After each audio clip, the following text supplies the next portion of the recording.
Salut à tous et bienvenue sur Petite Voix du Monde. Je suis Laga, votre guide pour cette aventure extraordinaire à travers les histoires d'enfants du monde entier.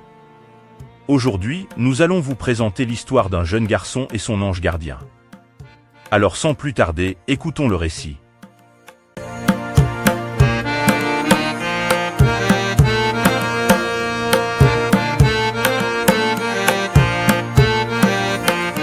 Au creux d'une nuit sombre et étoilée, quelque part entre les échos des étoiles et les murmures du vent, vivait un jeune garçon nommé Samuel. Il avait été jeté dans ce monde cruel par le destin, perdant ses parents bien-aimés dans un tragique accident de voiture. Le monde qui l'entourait semblait s'assombrir, laissant derrière lui une tristesse incommensurable et une solitude déchirante. Samuel, un être fragile dans cet univers impitoyable, errait sans but, perdu dans ses pensées et sa douleur. Mais ce qu'il ne savait pas, c'est qu'il n'était pas seul. Chaque pas qu'il faisait, chaque larme qu'il versait, était observé par un ange gardien invisible, un être céleste nommé Ariel. Ariel, doux gardien des âmes brisées, ressentait la détresse de Samuel et se tenait à ses côtés, invisible mais omniprésent. Il était là pour essuyer les larmes invisibles et apporter une lueur d'espoir dans les nuits sombres de Samuel. Une nuit, alors que Samuel était assis au bord de son lit, son cœur lourd de chagrin, Ariel décida de se révéler.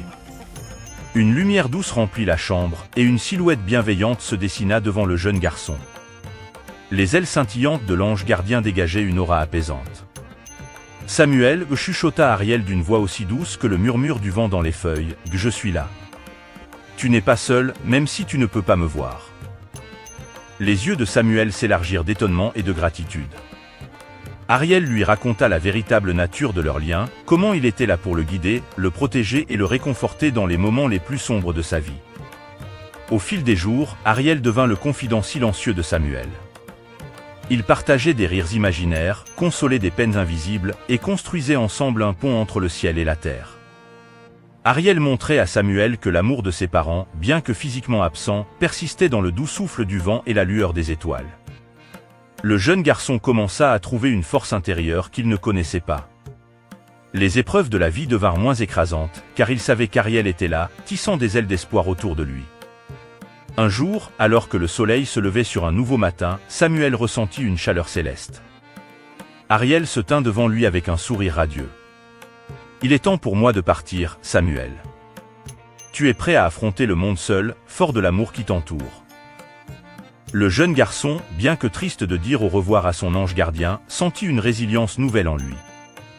Il savait que, où qu'il aille, la lumière d'Ariel serait avec lui, un guide éternel à travers les hauts et les bas de la vie. Ainsi, Samuel, le jeune garçon aux épaules plus fortes, se lança dans le monde, portant l'amour de ses parents dans son cœur et l'éclat éternel de l'ange gardien qui l'avait éclairé dans les ténèbres. Et à chaque étoile qui brillait dans le ciel, on pouvait voir la lueur d'Ariel, veillant sur Samuel de loin, un gardien céleste tissant des fils d'amour et d'espoir autour de son protégé. Merci de nous avoir rejoints dans ce voyage extraordinaire à travers les histoires merveilleuses des enfants du monde entier sur Petite Voix du Monde. Continuons à célébrer ces petites voix, à apprendre les uns des autres et à embrasser la richesse de notre monde. Restez à l'écoute pour nos prochaines aventures en Afrique et partout ailleurs dans le monde où nous découvrirons davantage d'histoires d'enfants extraordinaires. N'oubliez pas de vous abonner, d'aimer cette vidéo et de partager notre chaîne avec vos amis. D'ici là, prenez soin de vous et à la prochaine.